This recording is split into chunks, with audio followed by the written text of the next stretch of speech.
Літо 95-го року. У серці Європи точиться кривава війна. Вперше з часів Другої світової. Палає колишня Югославія, яка розпалася на кілька незалежних держав. Сербія, така собі міні-Росія, не бажала відпускати колишні республіки на волю зі своєї маленької тюрми народів. І під проводом президента Слободана Мілошевича та його кишенькових гіві з моторолами розпочала справжню бійню в сусідніх Хорватії та Боснії.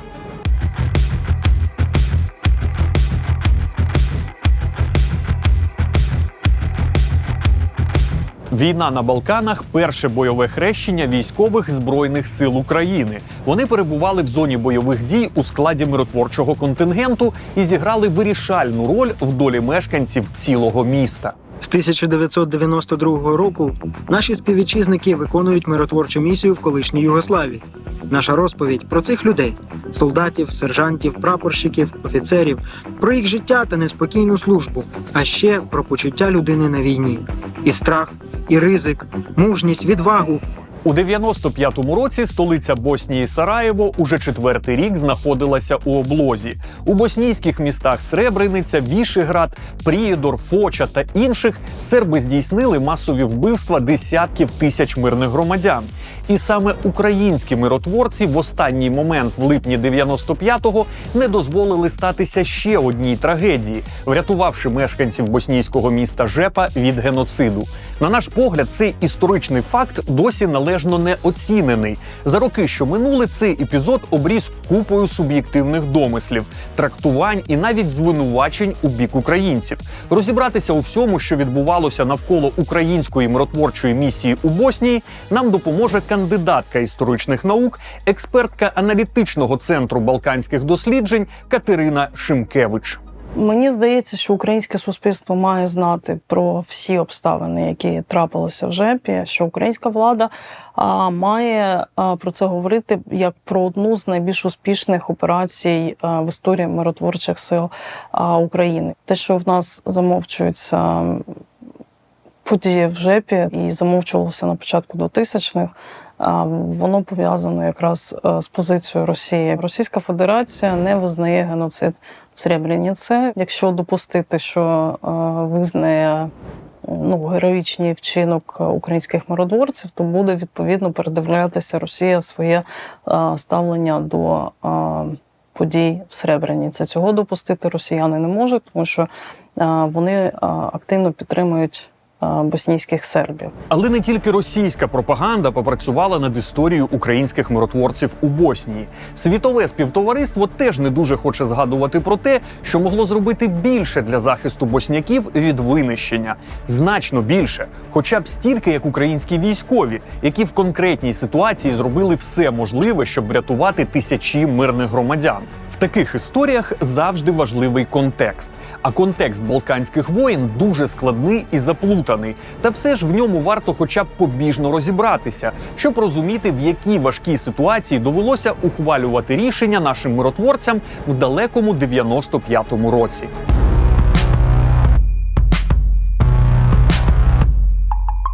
Після смерті багаторічного керманича Йосипа Броза Тіто у 1980 році соціалістична Югославія почала тріщати по швах. У стосунках між народами Федерації на поверхню поступово стали проступати всі приховані історичні образи, територіальні претензії, економічні протиріччя, релігійна та етнічна ворожнеча. І цю порохову діжку дуже швидко заштовхали у вогонь президент Сербії Слободан Мілошевич та його соратники, майбутні колеги по Гаагському трибуналу. Bitku za Kosovo mi ćemo dobiti bez obzira na prepreke koje nam se postavljaju u zemlji i van zemlje. Da uopšte nismo plašljivi, da u svaku bitku ulazimo sa namerom da je dobijemo. Коли у 1989 році Мілошевич скасував автономію Косово і почав силою придушувати протести косовських албанців, в інших республіках Федерації почали розуміти – час розриву з метрополією настав. У 1991-му одна за одною про вихід зі складу Югославії заявили Словенія, Хорватія і Македонія. Наступного року – Боснія і Герцеговина. Під контролем сербської центральної влади залишилась тільки маленька Чорногорія.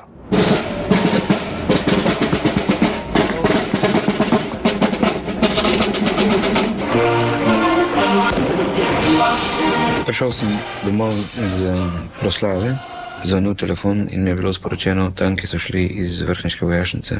Керовані Білградом збройні сили, Югославська народна армія спробували підкорити вже незалежну Словенію та швидко отримали по зубах і відкотились. Втім, невдала 10-денна війна не змусила адептів Великої Сербії охолонути, бо вже жив своїм життям девіз «Сербія до Токіо», тобто «Сербія до Токіо».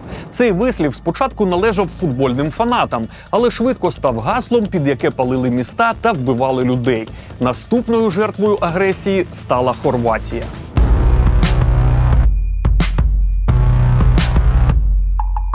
Стосунки хорватів і сербів історично ніколи не були приязними. Коли Югославія перейшла в останню фазу розпаду, конфлікти тільки загострились. Символічним початком кривавого протистояння став футбольний матч у столиці Хорватії Загребі між місцевим «Динамо» та Білградською «Црвеною звєздою» у 1990 році.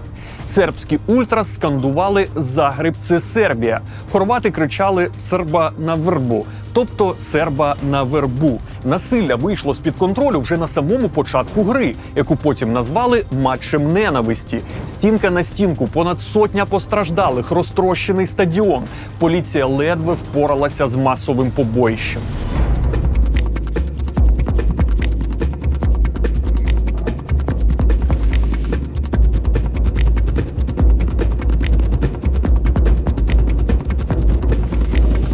Вже невдовзі багато вболівальників обох команд зустрінуться на полі справжнього бою. Сербські фанати масово вступали в сербську добровольчу гвардію, яку створив їхній лідер, розшукуваний Інтерполом кримінальний злочинець Желько Ражнатович на прізвисько Аркан. Багатотисячна армія тигрів Аркана під його проводом згодом брала участь у етнічних чистках в Хорватії та Боснії. Pa šta ste mislili? Gde ste? Koliko imate poginulih? Recite slobodno. Preko 100. Koliko? Preko 100. Preko 100 poginulih. Osmeh jedan, osmeh za kameru, pa nemojte da ste tužni. Влітку 1991 року Хорватія проголосила свою незалежність. Тим часом місцеві сербські сепаратисти почали збройний спротив і проголосили власну ДНР на хорватській території – Сербську країну. Отримавши потужну військову підтримку від Сербії, вони досить швидко взяли під контроль значну частину країни. Вже невдовзі югославська армія, в лавах якої, окрім сербів, були мобілізовані резервісти-чорногорці, вдерлася на територію Хорватії.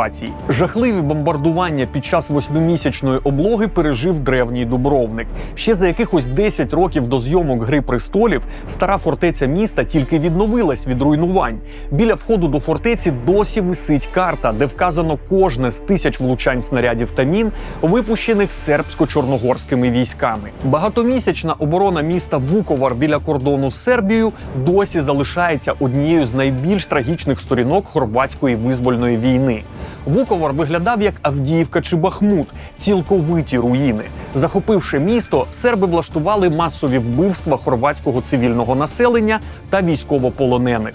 1992 року ціною втрати значних територій хорватам врешті вдалося зупинити просування сербських військ та виграти час для побудови власної армії.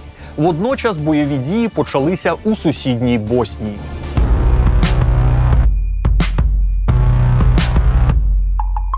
Ситуація у Боснії і Герцеговині виглядала ще складнішою, ніж протистояння сербів та хорватів.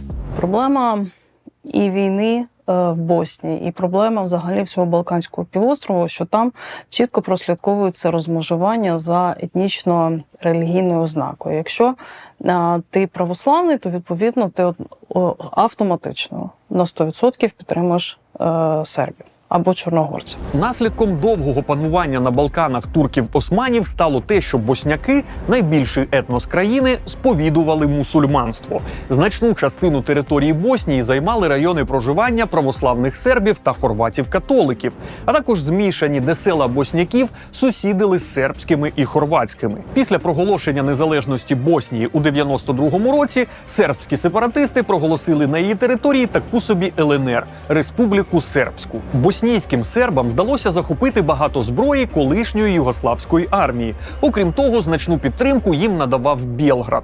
Вже невдовзі вони встановили контроль над 2/3 території країни. Хорвати в місцях свого проживання на території Боснії теж зажадали незалежності і проголосили Хорватську республіку Герцог-Босна.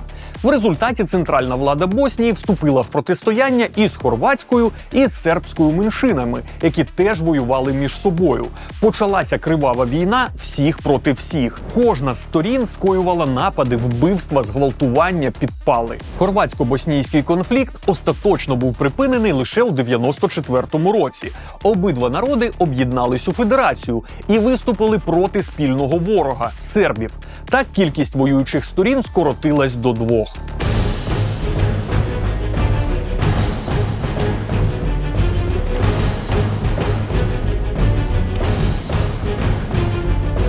Офіційним початком війни у Боснії, в якій загинуло понад 100 тисяч людей, вважається 6 квітня 92-го року, коли боснійські серби атакували столицю країни – Сараєво. 4-річна облога сербськими військовими Сараєва стала справжнім пеклом для мирного населення. Оточене місто, розташоване в долині, впродовж всього часу облоги з навколишніх гір розстрілювала артилерія та снайпери.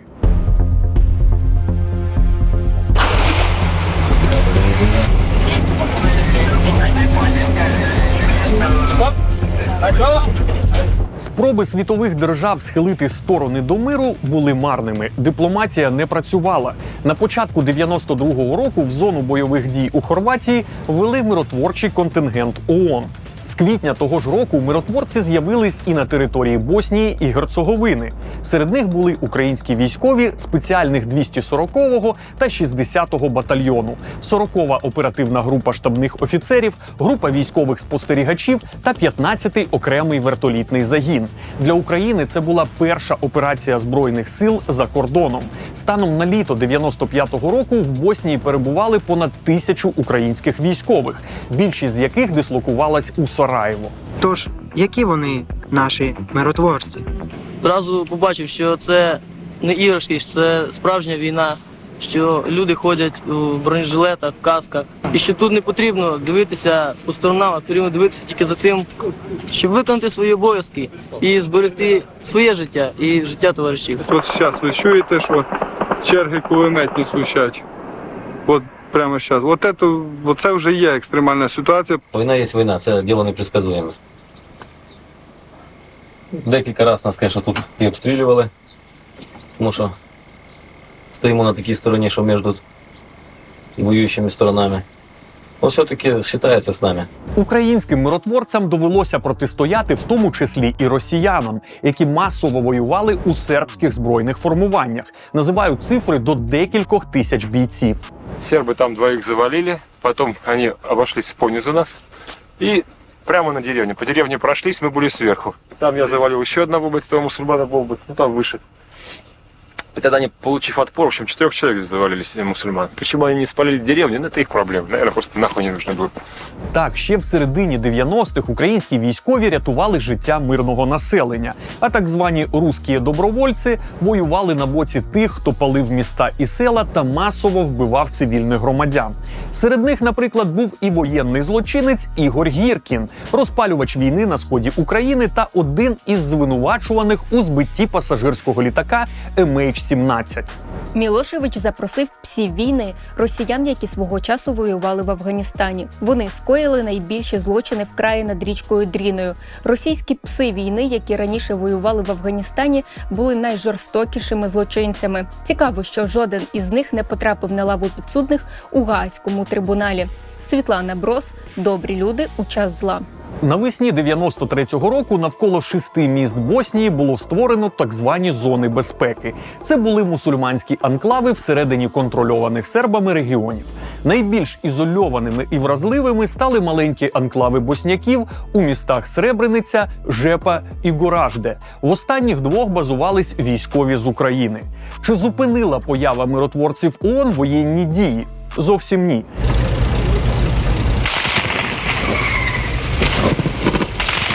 Зони безпеки фактично перебували в стані блокади.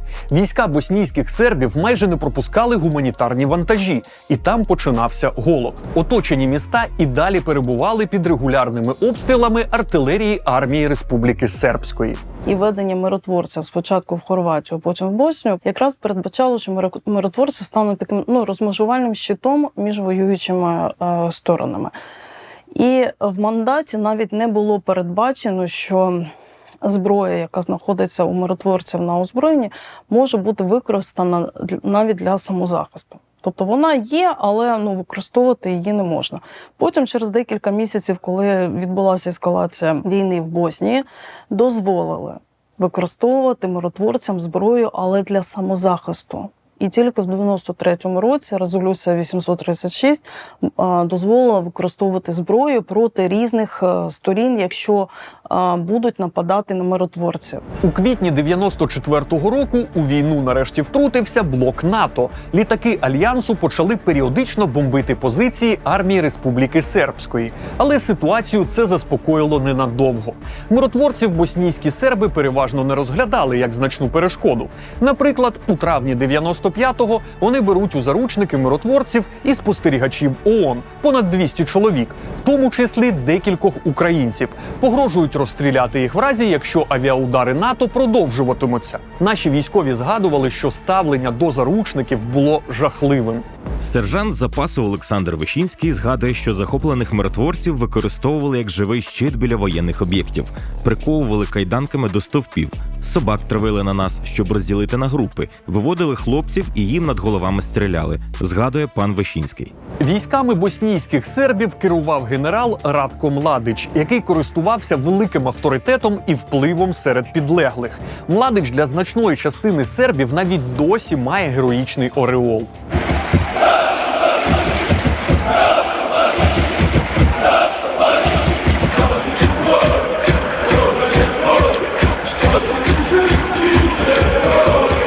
В березні 95-го президент Республіки Сербської і в майбутньому клієнт Гаазького трибуналу Радован Караджич підписує сумнозвісну директиву 7, яка передбачала примусове переміщення мусульман із території Республіки Сербської з так званих зон безпеки або їхнє знищення. За своїм духом директива цілком нагадувала гітлерове остаточне вирішення єврейського питання. Спланованими і добре продуманими бойовими операціями створити нестерпну ситуацію абсолютної відсутності безпеки, без надії на подальше виживання чи життя для мешканців Сребрениці та Жепи. Це фізичне знищення боснійських мусульман з'явилося не в 95-му році. В 95-му році, конкретно в Сребрениці, перейшли до його такого більш практичної масової реалізації. Але з самого 92-го року, коли армія боснійських сербів, різні парамілітарні організації почали заходити в міста, заселені наполовину сербами, наполовину босняками, то там так само висувалися претензії до знищення, фізичного знищення місцевого населення боснійського. В багатьох общинах боснійських серби наказували ввішувати білі стрічки, білі простирадла, носити нарукавні пов'язки на знак того, що вони не є сербами.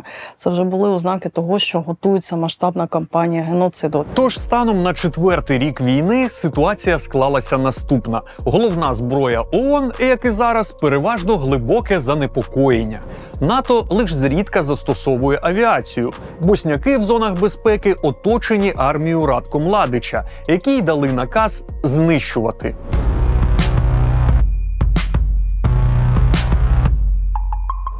На початку липня 95-го року Дринський корпус війська Республіки Сербської почав наступ на Сребреницю, де розташовувався голландський батальйон ООН зі стрілецькою зброєю та БТРами. Голландці викликали підтримку авіації, але після авіаударів по наступаючих сербах ті пригрозили розстріляти заручників з числа миротворців. Тож підтримка з неба була відкликана. В результаті армія боснійських сербів фактично без збройного опору захопила Сребреницю і роззброїла голландських миротворців.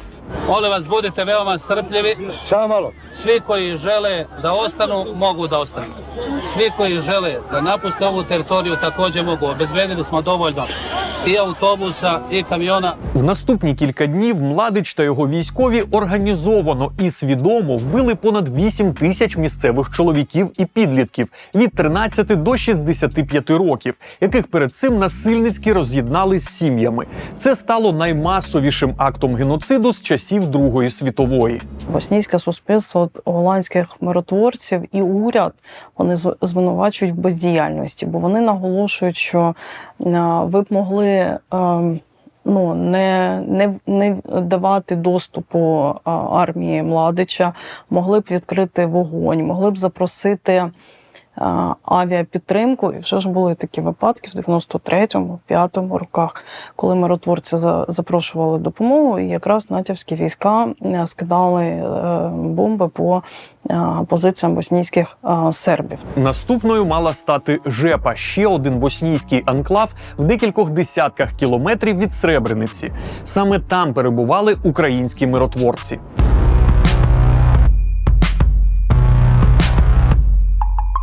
Гарнізон українських миротворців в місті Жепа складався лише з 79 військових. 10 липня 95-го року боснійські серби почали обстріли міста. На озброєнні у наших військових лише стрілецька зброя і декілька БТРів, у яких через блокаду скінчилося пальне. Атмосферу, яка панувала в Жепі після падіння Сребрениці, можна охарактеризувати як божевілля. Ми чудово усвідомлювали, що з того моменту, як впала Сребрениця, ми не могли встояти там, тому що в Сребрениці було набагато більше військ ООН. Коли Сребрениця впала, це автоматично означало, що Жепа впаде. Свідчення учасниці подій на засіданнях трибуналу по колишній Югославії. Також в Жепі перебував гарнізон місцевих сил оборони. Тим часом саме місто вже охопила паніка. Туди дістались втікачі, яким вдалося вирватися зі Сребрениці. Українські миротворці в Жепі опинились під тиском з двох боків – сербського та босняцького. Як миротворці вони мали право звернутись до НАТО із запитом про авіаудар. Це знали обидві сторони конфлікту. Босняки вимагали, щоб українці скористалися цим правом, а серби навпаки, щоб вони його не застосовували. Сербська армія захопила 8 українських миротворців і погрожувала використати їх як живий щит у випадку, якщо НАТО почне бомбардувати з повітря. Їх кільцем взяли в оточення армія Боснії, а далі їх просто по периметру оточила армія генерала Младича, тобто боснійські серби. І босняки почали вимагати від українських миротворців, щоб ті передали їм всю зброю. Бо якщо прийдуть боснійські серби, то відповідно ця зброя може достатися ним. Українські миротворці, попри обстріли, не збирались полишати позиції та складати зброю перед армією боснійських сербів, що дуже нервувало Младича. За спогадами комбата Сергія Мовчанюка, одного разу Младич зв'язався з миротворцями по радіо і російською мовою почав вимагати: «Негайно припиніть давати команди на відкриття попереджувального вогню. За життя моїх солдат відповідаю тільки я», – відповів комбат і вийшов з ефіру. Та у 20-х числах липня падіння другої після Сребрениці зони безпеки стало неминучим. 2000-не військо боснійських сербів з артилерією та бронетехнікою проти менше сотні миротворців зі стрілецькою зброєю. Питання було лише в умовах здачі міста, і ніхто не міг гарантувати, що серби не влаштують нове масове вбивство. За спогадами свідка тих подій, українського миротворця Андрія Хлусовича, генерал Младич якось сказав: «Ви в Бога вірите? Тут я Бог. Що хочу, те й зроблю». Але тут у справу втрутився український полковник Микола Верхогляд, заступник командувача миротворчими силами ООН сектору Сараєво. Інформації про Сребреницю я чесно говоря, не мав. Я тільки пройшла цифра, що там було розстріляно 3,5 тисячі людей. У мене було завдання вивезти людей. Оце я на цьому і працював. Якби я попросив про нанесення повітряного удару по позиціях сербів, це було б зроблено. Але для мене такий крок був неможливий. Серби загрожували розстріляти наших миротворців, якщо авіація почне бомбардування. І мусульмани теж не приховували своїх намірів і відкритим текстом говорили нашим людям: якщо ви нас не захистите, ми вас знищимо. Полковник Верхогляд і інтерв'ю журналу «Камуфляж» 2011 року. 23 липня, коли анклав був в облозі вже майже 2 тижні, він прибув до Жепи та почав перемовини про вивезення цивільного населення. Микола Верхогляд сказав, що при першій зустрічі з генералом армії Республіки Сербської Радко Младичем, той заявив, що як тільки вони підходять до Жепи, то необхідно відокремити чоловіче населення віком від 17 до 65 років. Тобто вже на момент переговорів керівників Укрбату з керівництвом армії Республіки Сербської було зрозуміло, що готуються до повторення сценарію, що і в Сребрениці. Попри намагання сербів відсіяти з евакуації чоловіків, Верхогляд наполягав на евакуації всіх без винятків. Він згадував, що перемовини були емоційними і в будь-який момент могли перерости в загрозливу форму. Коли розмовляють офіцери, навіть різних армій, але у них є поняття честі, то розмова інколи переходить навіть на високі тони. І тут уже хто як себе поведе в цій розмові. Втім, український офіцер в умовах тиску зміг підібрати слова, які переконали Радко Младича погодитися на евакуацію усіх мешканців Жепи. Український військовий зіграв на самолюбстві Младича, сказавши, що розстрілювати беззбройних – це ганьба для військових. 25 липня почалася евакуація. За домовленістю, кожен автобус із цивільними супроводжував як мінімум 1 український військовий. До того ж, людей не розділяли, дозволивши чоловікам їхати зі своїми сім'ями. Окрім того, вдалося погодити супровід колони бронетранспортерами з французькими миротворцями. Жителів евакуювали на території під контролем армії босняків. Голландці виявилися слабкими, вони проти оцих погроз Младича не встояли, тому вони допустили те, що там 8 тисяч людей чоловічої статі вивезли і вбили. Українці, на мою думку, проявили все-таки більш таку стійкість характеру і слідували до кінця. Вони досить добре спланували навіть цю евакуацію, яка була добровільно примусовою, бо якби не наполягли на вивозі населення, то повторилася б ситуація з Сребреницею. Воєнний злочинець Младич особисто заходив в кожний автобус, який від'їжджав із Жепи, і в одному з них звернувся до пасажирів. «Я дарую вам життя як подарунок». Набагато пізніше при обшуках у сім'ї Младича в його щоденнику знайдуть таку фразу: «Ми нічого не виграємо, якщо вб'ємо 50 тисяч мусульман. Нашим справжнім пріоритетом є позбавлення від мусульманського населення». Є спогади українських миротворців, рядових миротворців, які потім після евакуації населення вони повернулися на свою базу в Жепу і побачили, як там підривали мечеті, оскверняли боснійські кладовища, зносили медрес, оці школи мусульманські. І деякі все-таки цивільні мешканці боснійського походження, вони загинули, тому що їх знаходили, і серби їх вбивали. Евакуація тривала 3 дні. Вдалося вивезти, за даними ООН, близько 5 тисяч мирних жителів. Українська сторона називала цифри у 10 тисяч. На жаль, не обійшлося без ексцесів. З одного автобусу серби зняли 36 чоловіків. І як склалась їхня доля, достеменно невідомо. Однак у будь-якому випадку сміливість полковника Верхогляда та українських миротворців, які не допустили хаосу у місті, допомогли уникнути ще більших жертв. Мені один раз Младич сказав, що Верхогляд, ти хороший солдат. Я говорю, я знаю. З сильними людьми завжди домовляються. Слабим людям диктують волю. Вже в серпні 95-го року війська НАТО врешті зважились на рішучі дії і провели операцію «Обдумана сила». Понад 200 військових літаків завдали ударів по позиціях боснійських сербів. Така потужна демонстрація сили нарешті спрацювала. Операцію було офіційно закінчено угодою про зняття блокади армії боснійських сербів з Сараєво. Водночас почався наступ військ босняків та хорватська операція «Буря», в результаті якої хорватська армія повернула майже всі території, контрольовані сербською країною. Це справило ключовий вплив на ситуацію. Президента Сербії Слободана Мілошевича всадили за стіл перемовин. Юридичну крапку в збройному конфлікті поставили Дейтонські угоди грудня 95-го.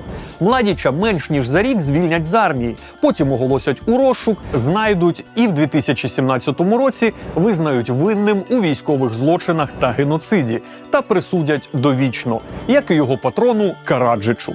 Тут би мало бути логічне завершення історії – подяки, ордени і медалі від ООН за операцію порятунку. Але життя несправедливе. Босняки, учасники тих трагічних подій, досить часто негативно оцінюють роль українців під час подій у ЖЕПі. Українські миротворці зайняли позицію відповідно до мандату ЮНПРОФОР, надану Радбезом ООН. Вони мали зброю, яку могли застосовувати проти різних сил конфлікту, але для того, якщо до цього привела ситуація. Тобто, на думку боснійської сторони, можна було застосувати, якраз спробувати відбити наступ боснійських сербів. Українці цього не зробили, тому з точки зору босняків, боснійських дослідників, це виглядає як зрада.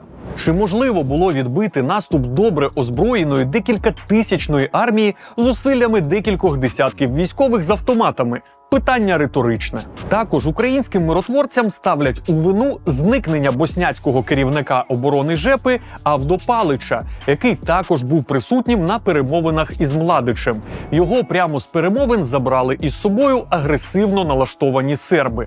Як стане відомо потім, його було вбито. Боснійське військове керівництво на той момент, це і політичне керівництво, воно зайняло позицію, що це була насильницька депортація населення, і миротворці нічого не зробили. Розбиратися в ситуації, хто ж там був таки правий, і який був мандат, і повноваження, і функції Укрбату, влада Боснії і в 95-му не хотіла, і в принципі не хоче зараз. Для боснійської влади було головне, що ЖЕПа могла перетворитися на другу Сребреніцу, і вони на це апелювали. І, на жаль, оцей їхній висновок був офіційно підтверджений Гаазьким трибуналом. В остаточних висновках написано, що це була насильницька депортація. Можна спробувати зрозуміти босняків. Для них події в ЖЕПі – це перш за все травмуючий досвід. Це втрата домівок і подекуди рідних людей. Це заважає їм оцінити вчинок українських миротворців, які організовано вивезли їх цілими сім'ями у безпечне місце. Хоча всім було зрозуміло, що якби українці не настояли на тому, щоб населення вивезли, то могла повторитися та ж сама ситуація, що була за тиждень перед цим в Сребрениці. В західних медіа теж переважно не знайдеш похвали українським миротворцям, хіба що згадки про сам факт їхнього перебування у ЖЕПі. Втім, мінімальне скромне визнання заслуг українців таки було. Відомо про слова вдячності від РВ Гобіліарда, безпосереднього шефа полковника Верхогляда. Через 2 тижні після подій Гобіліард направив лист із подякою до тодішнього начальника українського генштабу Анатолія Лопати. Ще через 19 років екс-командир військ ООН в Боснії Руперт Сміт написав листа на ім'я тодішнього президента України Петра Порошенка, в якому прохав якось відзначити учасників тих подій. Але і тоді цього не сталося. На мою думку, має бути масштабна медіакампанія саме зараз про події в ЖЕПі, тому що Україна на Балканах, а конкретно і в Боснії, зокрема, не має якогось яскравого інформаційного впливу на суспільну думку, а там думку потрібно змінювати, тому що в Боснії є дуже проукраїнські сили, є антиукраїнські сили. Тому говорити зараз про Сребреницю, говорити про ЖЕПу, про те, що робили українські миротворці, потрібно зараз. І потрібно, щоб влада нарешті в Україні почала це питання не замовчувати, не локально якось там говорити. В травні 2021 року Микола Верхогляд помер, а в жовтні того ж року йому було посмертно присвоєно звання Героя України. Нагородження інших учасників тих подій не відбулось. Пам'ятників, меморіальних дошок, вулиць, заходів на честь 79 українських миротворців ви теж не знайдете. Трагічну історію про масове вбивство сербами-мусульман в Сребрениці знає чи не весь світ. Але історію про масовий порятунок українцями-мусульман в ЖЕПі за 20 кілометрів від Сребрениці не всі знають навіть в Україні. Українські миротворці навряд чи врятували людей заради подяк чи нагород. Вони виконували свій обов'язок з захисту мирного населення. І через роки довели свою сміливість та винахідливість в подібній ситуації, коли спецпризначенці ГУР в Кабулі в умовах хаосу і безвладдя під час наступу талібів 21-го року врятували канадських військових перекладачів, від супроводу яких відмовились і канадські, і американські військові. А те, як українське військо і спецпризначенці б'ють ворога з лютого 2022 року, в майбутньому вивчатимуть військові академії світу. Телебачення Торонто разом з фондом Сергія Притули продовжує збір на 5 мільйонів гривень для забезпечення 30 мобільних вогневих груп ППО. Нагадуємо, що обладнання для мобільних груп – це ігла плюс тепловізор, а також прожектор, який підсвічує ціль, комплекти кріплень, планшет, тринога тощо. Донат на мобільну групу відчутно допомагає роботі сил ППО, рятує життя військових та цивільних і просто зменшує час перебування у бомбосховищах. Посилання на банку під відео.